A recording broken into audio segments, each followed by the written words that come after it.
We suffer more often in imagination than reality. Quote by Seneca. You know, the more and more I read these stoic quotes, the more and more I realize that it is true to almost every single day of my life. You know, I feel like we all sort of relate to this one in a sense. We could be relating to it at this moment that we're watching this video, or at the moment that I'm creating it. We suffer in imagination. We suffer about thinking of things that could happen instead of things that do happen right in front of our face. You know, we like to imagine things so that we can imagine an outcome for whatever is happening. You know, whether the outcome is good or bad, the brain does not tell the difference. But like, just as much as we can suffer in our imagination, we can still succeed and feel fulfilled in our imagination as well. That is why visionary exercises. Hold on a second. I'll be right back.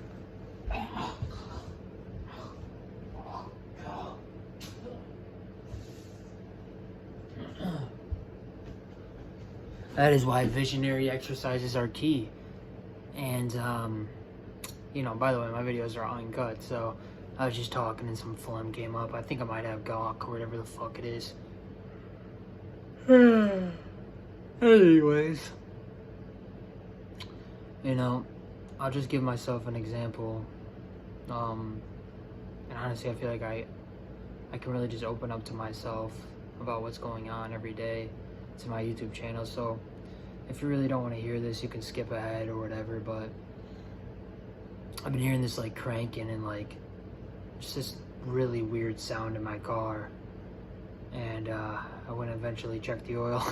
Never knew checking the oil was a thing you really should do regularly. I just thought getting an oil change regularly mattered. But I checked the oil and I was tripping. I was like, there's like no oil in here. Like, am I not reading the dip gauge right? Went to AutoZone, It's like, yeah, you got no oil in here. Opens the gas, or opens the canister to fill the oil, and smoke's coming out. And you know, I really had to look back at myself and think about what stoicism is really about. You can't let the things that happen to your life dictate how you react to it.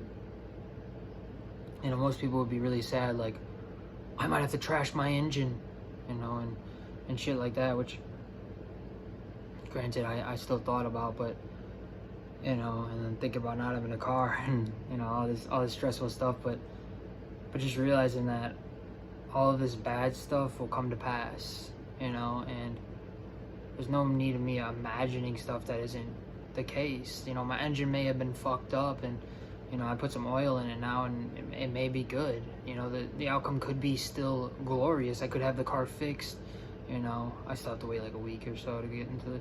I'm not going to keep rambling on about this, but, you know, a lot of the time I would just normally imagine the worst, you know, like, oh shoot, like, you know, I might have to swap the engine. I have to get a whole completely new car, and my mind just starts racing. And when I was younger, my dad would always tell me, you always look at the bright side of things. And then I think through life and experiences, I just tended to look more towards the negative things in life because it was easier. Because I wasn't handed a silver platter on this earth, and not a lot of us have been. A lot of us are a lot of people out there are suffering worse than us. And although we may not get to see that, you know, with social media nowadays, it's so easy to find other people that struggle just as much as you do. And I think that's awesome. I really do. Because you can find people that relate to you, in a sense. But the moral of this quote is to just, like, stop suffering so much in your mind. And be able to understand that the reality that you're seeing right now is the only thing that is certain. You know, me seeing myself on this phone screen is the only thing that I'm certain of that is happening right now.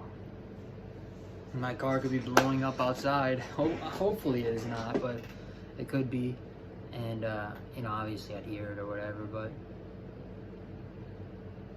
that's just me imagining that stuff. Like, even putting that stuff into my imagination, it doesn't give a good thought. And you know, there has to be a way to put good things into your imagination. If it's getting that successful spot in the job that you crave, or you know, getting to travel around a little bit, or to make a few new friends. I mean, if you imagine it in your head and then take the steps you need to take in order to get that, I feel like you can literally accomplish anything. It's gonna be hard, and it always will be, but the good things are always hard. You know, sitting here talking to the camera, you know, it's hard for me sometimes because for some reason I have trouble talking for long periods of time with my throat or something. I don't know, stuff I have to just like not really stress about until I get stuff checked out, but it's hard for me. And each and every time I sit here and I record myself, I can just let go, and it feels so good. Even if I am just talking to myself, I feel like being able to uncover myself and then look back on these videos later on would be so crucial, you know, to just my growth and my development. And I hope to help people with my journey, as well as to help them with their journey by kind of uncovering some of their things that they're going through. At the end of the day, we need to just stop suffering in imagination. I know it's hard. I know it's easy to imagine things, and you know, sometimes you just have to realize that that's not the reality. You know, why not imagine feeling happy? Like right now I feel happy. I can imagine it, but I'm actually feeling it. I'm not having to tell myself that I'm happy. I feel like the more times you feel happy, the more happy you become. But like, if you tell yourself, I am happy, instead of saying, I feel happy, it's two different things. But that's a completely different video to go down in a completely different topic. But at the end of the day, I just appreciate you guys watching my videos. You know, even if there's a few of you guys, and feel free to write a comment down below, you know, what you're struggling with, and I'd love to talk to you about it. And you know, that's all.